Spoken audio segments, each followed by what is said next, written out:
Welcome to YouTube channel guys. आज के market के रिगार्डिंग वीडियो बनाया था। आई होप आप सब लोगों ने देखा होगा।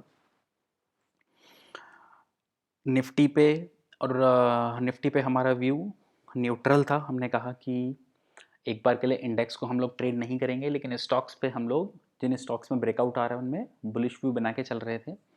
ओके, तो एक बार के लिए देख लेते हैं कि वर्ल्ड मार्केट का सेटअप कैसा है, क्या क्या स्टॉक्स दिए थे, क्या क्या हुआ और आगे किस किस स्टॉक्स में हमें ध्यान रखना है।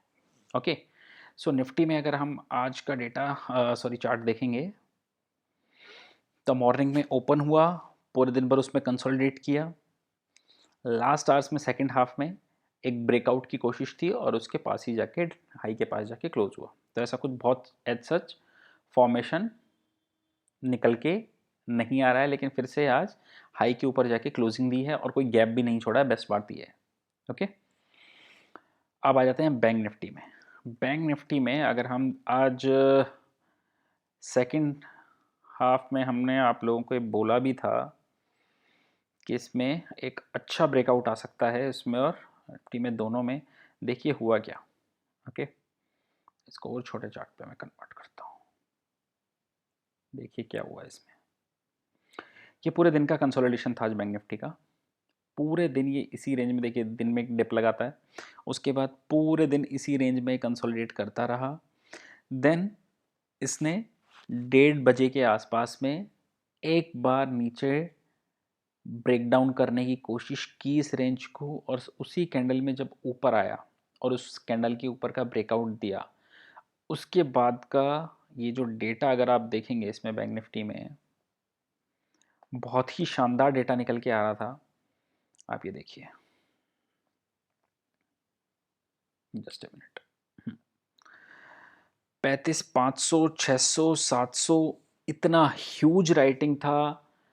35,500 में लाख के ऊपर के कॉन्ट्रैक्ट से, 35,600 में काफ़ी ज़्यादा था, 700 में ज़्यादा था, बहुत ज़्यादा राइटिंग हो रही थी। और इसके बाद में जब ये ऊपर गया तब वो सारे राइटर, देखिए क्या होता है जब मान लीजिए आप एक्सपायरी डे में हैं, एक रेंज में चल रहे हैं, लेकिन एकदम से ब्रेकडाउन दिया, लेकिन वो ब्रेकडाउन सिंगल या सेकंड कैंडल में भी सस्टेन नहीं कर पाया और उस डिप को एग्रेसिवली बाय कर लिया जाता है, तब वहाँ पे काफ़ी अच्छी प्रोबेबिलिटी होती है कि शॉर्टर्स ट्रैप हो जाएंगे। सेम अगर इसका अपोजिट बाय साइड में भी होता है तो बायर्स भी ट्रैप होते हैं। वो सिनेरियो इसमें बना। बहुत ज़्यादा राइटर्स ट्रैप लग रहे थे, लग रहा था बहुत शानदार वाली शॉर्ट कवरिंग आएगी, थोड़ी बहुत आई भी, लेकिन उतनी नहीं आई जितनी हमें उम्मीद थी। ओके, अब देखिए आगे क्या, आगे का सेटअप अभी भी बुलिश ही लग रहा है। निफ्टी सरेंडर करने की मूड में बिल्कुल नहीं है। इवन डे में भी करेक्शन नहीं दिखा रहा है निफ्टी। और आप ये देखिए जो इंडिया विक्स है वो बहुत नीचे आ चुका है, जो कि सस्टेनेबल बुल मार्केट के लिए आइडियल माना जाता है। उस लेवल्स पे अब इंडिया विक्स आता जा रहा है। सो एक बार के लिए अब ये लग रहा है कि कोई मीनिंगफुल करेक्शन देने से पहले हो सकता है निफ्टी एक बार 15,900 16,000 टच करने की कोशिश करे और उसके बाद शायद कोई मीनिंगफुल करेक्शन दे। लेकिन अभी भी हम कहेंगे कि बैंक निफ्टी ज़्यादा बुलिश है comparatively to Nifty. Bank Nifty में रूम ज़्यादा है। और अगर बैंक निफ्टी के आप जो पार्टिसिपेंट्स हैं, कॉन्स्टिट्यूंट्स हैं, उनका डेटा देखेंगे तो उनका डेटा भी बहुत बुलिश निकल के आ रहा है। ओके, सो आपको बैंक निफ्टी में ध्यान देना है। जो नेक्स्ट टारगेट बन के आ रहा है, हमने टारगेट कितने का दिया था? 36,000, 36,500। लेट्स सी, 35,700 तक तो आज आ चुका है, जहाँ से हमने दिया था 1,500-2,000 पॉइंट का मूव आ चुका है। अब देखते हैं 36,000 में और कितना टाइम लगता है। ओके, दोनों पे व्यू बुलिश रखना है। डिप में आ जाए तो एक बार के लिए बाय करके चलिए। अभी ऐसा कुछ चार्ट पे फॉर्मेशन नहीं है जो मैं आपको एक्सप्लेन करूं। ओके, जिस पे अब आप देखिए, जो मैं जल्दी जल्दी चार्ट दिखा रहा हूँ आप उनको देखिए ताकि वीडियो भी ज़्यादा लंबा ना हो। आप निफ्टी रियलिटी का चार्ट देखिए। देखिए मैं काफ़ी टाइम से कह रहा हूँ कि निफ्टी रियलिटी इंडेक्स में कुछ हो रहा है, स्टॉक्स में कुछ हो रहा है। आपको डीएलएफ दिया था। पहले इसका चार्ट का बात कर लेते हैं। आप इस चार्ट को देखिए, जो स्विंग हाई था आज उसको निकाला और गैप अप के साथ निकाला और बहुत अच्छा सस्टेन किया। हो सकता है इसके बाद में ये हाई लगाने की पूरी कोशिश हो सकती है निफ्टी रियलिटी इंडेक्स में, और इसको पार करेगा कि नहीं करेगा वो डिपेंड करेगा डीएलएफ और के रिजल्ट्स पे। ओके, अब इसके अलावा आप ये देखिए जो इसके स्टॉक्स हैं, मैंने आपको डीएलएफ दिया, काफ़ी पहले दिया, कई बार दिया, कल वापस दिया। ओके, 290 पे था, कल की क्लोजिंग देखिए कहाँ थी, 290। ओके, और ऐसा नहीं है कि लोगों को मौका नहीं मिला होगा, डेफिनेटली मौका मिला। आप ये 15 मिनट्स कैंडल देखिए, डे ओपन होने के बाद 90-91 पे था और उसके बाद में 303 का लेवल बनाया, तो इजीली एंट्री मिली, बहुत अच्छा चांस मिला होगा। अब इसी के अलावा अब देखिए एक स्टॉक है जो फंडामेंटली बहुत अच्छा लगता है, स्टॉक का नाम है हेमिस्फेयर प्रॉपर्टीज। ओके,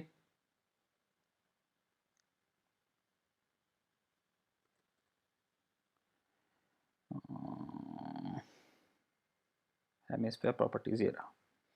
अब इस स्टॉक में क्या हुआ है आज आप ये समझिए। आज ये स्टॉक ने बायर पैक लगाया है, अगर आपको मिलता है तो आपको इन्वेस्टमेंट के लिए रखना चाहिए। हमने हमारा जो टिप्स का ग्रुप है उस पर ग्रुप कॉल भी शेयर किया हुआ है, इससे थोड़ा नीचे के लेवल पे था। लेकिन आप एक चीज़ देखिए जो मैं दिखाना चाह रहा हूँ, अगर इसमें क्लियरली दिखता है तो आज का वॉल्यूम कैंडल देखिए आप। और जैसे ही आज बायर पैक लगा, ऐसा नहीं कि इसने आज ही बायर पैक लगाया, कई बार लगाया, लेकिन आज का वॉल्यूम कैंडल काफ़ी मायने रखता है। और अब ये अगर वापस से इसको निकालता है, मैं एक बार डेली कैंडल पे आता हूँ इसके, देखिए। ओके, अगर हम लास्ट में देखिए, पहले स्टॉक चलना स्टार्ट हुआ कहाँ तक गया, 200 तक गया। 200 के बाद में अगर हम इसकी डेली कैंडल्स को देखना स्टार्ट करें तो one of the highest volume candle आज इसने बनाई है। जैसे ही इसने बनाई तो मुझे थोड़ा सा डाउट आया कि शायद हो सकता है इसके रिजल्ट की डेट का अनाउंसमेंट आ गया हो, और जब मैंने चेक किया तो वो डाउट सही निकला, 14th को इसका रिजल्ट डे है। ओके, तो हो सकता है उससे पहले थोड़ी कवरिंग दिखाए। स्टॉक आपके इन्वेस्टमेंट पिक में होना चाहिए, डेफिनेटली होना चाहिए, मेरे भी है, हमारे क्लाइंट्स के भी है। ओके, सो रियलिटी इंडेक्स में कुछ हो रहा है तो इसको आपको रखना है। देखिए ये इंडेक्स हो सकता है buy on rumour sell on news बने, क्योंकि अभी मार्केट में बहुत बज़ है कि जो अगर रिलीफ पैकेज आएगा तो इंफ्रा के लिए आएगा, और डेफिनेटली इंफ्रा के लिए ही आना चाहिए, क्योंकि इंफ्रा वो सेक्टर है जो बाकी सेक्टर्स को पुश कर लेगा, ओके, खींच लेगा। सो इन स्टॉक्स पे आपको ध्यान देना है। कल आपको दिया बजाज फाइनेंस। अब इसी के साथ मैं आप लोगों को कुछ डेटा दिखाना चाहूँगा। ओके, वो डेटा मैं आप लोगों को बताना चाहूँगा, बहुत ज़रूरी है उस डेटा पे आपको गौर करना। आप ये देखिए, बजाज फाइनेंस, इस स्टॉक पे अभी भी आपको रहना है। ये देखिए, चार्ट बना के कल समझाया भी था आप लोगों को कि यहाँ पे एक इन्वर्टेड हेड एंड शोल्डर बन रहा है। कल का अगर आप देखें तो कल के बाद में भी आपको ऑलमोस्ट 120 रुपये दे के गया है। ओके, अभी भी बुक नहीं करना है। क्या हुआ है आपको मैं डेटा दिखाता हूँ बजाज फाइनेंस का, इसलिए मैं कह रहा हूँ क्योंकि डेटा इतना बुलिश बन के आ रहा है इस टाइम पे। सिर्फ इसी स्टॉक का नहीं, मैं आपको कई स्टॉक्स का डेटा दिखाऊंगा। डेटा इतना बुलिश बन के आ रहा है, लग रहा है कि जैसे एक बार के लिए 15,900 16,000 तो निफ्टी को लगाना ही चाहिए। आप ये देखिए, डेटा देखिए,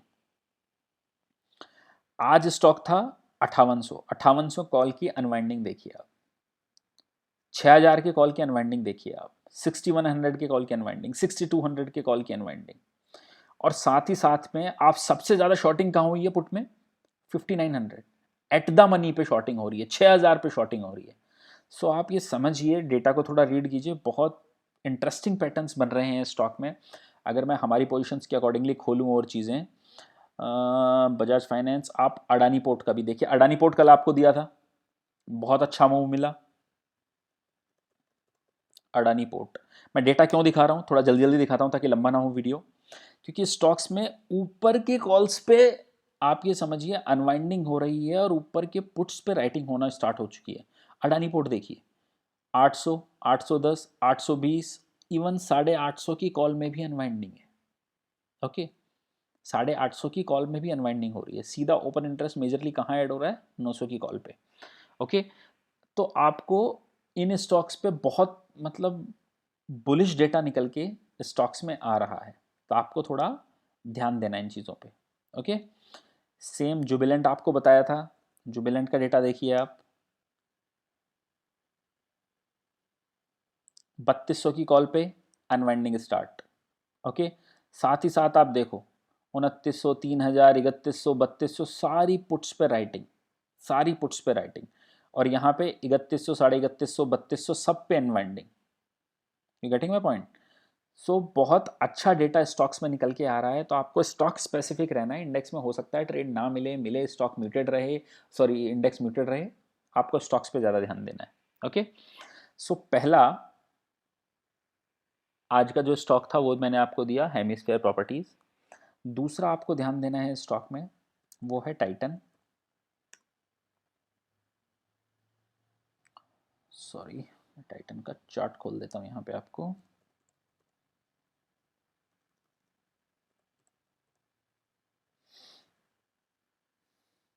ये देखिए, मल्टीपल टॉप्स को निकाला है स्टॉक ने आज, मल्टीपल टॉप्स को। लेकिन क्या अब इस लेवल पे आपको बाय करना चाहिए? नहीं, बहुत ऊपर जा रहा है। आपको करना क्या चाहिए? 1691 गया है, थोड़ा सा नीचे आने दीजिए 1650 के आसपास, क्योंकि फिर रिस्क रिवॉर्ड उतना अच्छा नहीं निकल पाएगा, क्योंकि 40-50 पॉइंट का आपका स्टॉप लॉस हो जाएगा। तो आपको करना क्या है? 1650 60 के पास में इसको बाय कीजिए, 1600 का एक एसएल लगाइए और फिर इस स्टॉक को प्ले कीजिए, तो रिस्क रिवॉर्ड ठीक निकल के आएगा। ओके, अगर ऊपर रहता है तो अवॉइड कर देना है आपको, ज़बरदस्ती किसी में पोजीशन नहीं बनानी है। एक स्टॉक जो मैंने आपको 2-3 बार दिया, लेकिन हर बार रेजिस्टेंस निकाल के रेजिस्टेंस पे टच होके आ गया, और क्लियरली तब आपको लेवल भी बताया था। देखिए, ये तब की अभी तक ट्रेंड लाइन बनी हुई है। ये बताया था कि जैसे ही ये, अब मैं इसको एक्सटेंड कर देता हूँ उसी लाइन को, ये लेवल निकल के आता था हमारा, मैंने कहा था जैसे ही 1190 को क्रॉस करेगा ये स्टॉक, इस स्टॉक में आपको बाय करना है। देखिए कितनी बार, first, second, third, fourth, fifth, 5 बार से स्टॉक ने कोशिश की, फेल हुआ।